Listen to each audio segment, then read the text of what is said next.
This is Antonio, and this is the story of his 1958 Buick Special. And there's quite a story here. For years, Antonio would travel to Fort Myers, Florida for a winter vacation.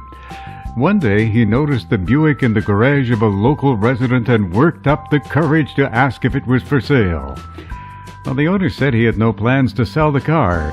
But for 4 years after that, Antonio would make the offer to buy, and each time the offer was turned down.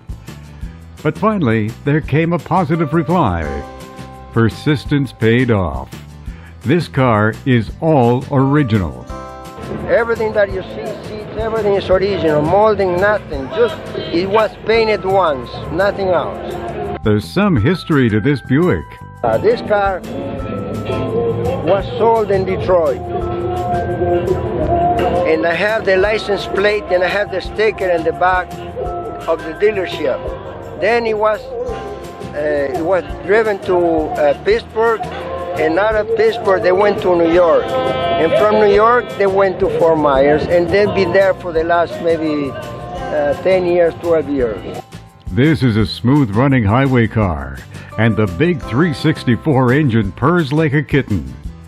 But this is not Antonio's only classic. I have 2 more cars. One is a 1928 Model A 4-door convertible.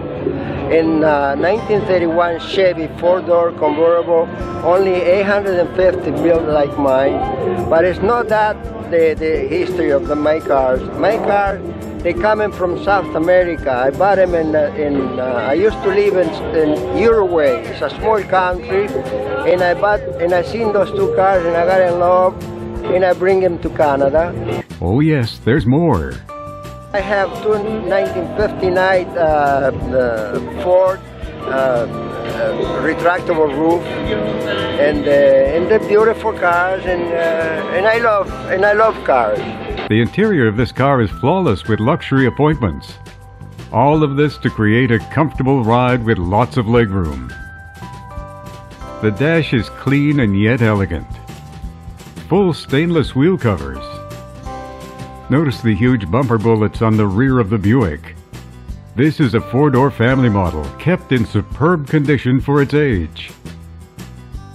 The 58 Buick Special was one of the lower priced models, but that didn't mean they skipped on the quality. This is a strong, well-built car with a luxury ride. It's a full 6-passenger sedan with plenty of horsepower. Back then, all car companies put fancy cryptic names on parts that made little sense but sounded good to potential buyers. For example, this is the new Dynastar grill. What's a Dynastar? I have no idea, but it contains 160 faceted die-cast chrome squares, hard to clean and prone to pitting, but all are perfect on Antonio's car. The 58 4-door Buick Special weighed a tad over 4,000 pounds and had a basic U.S. list price of $2,600. That's the story on Antonio's Buick Special. We wish him many years of happy motoring. Thank you for viewing. Be safe this winter, and come spring, we'll see you at the car shows and cruise nights.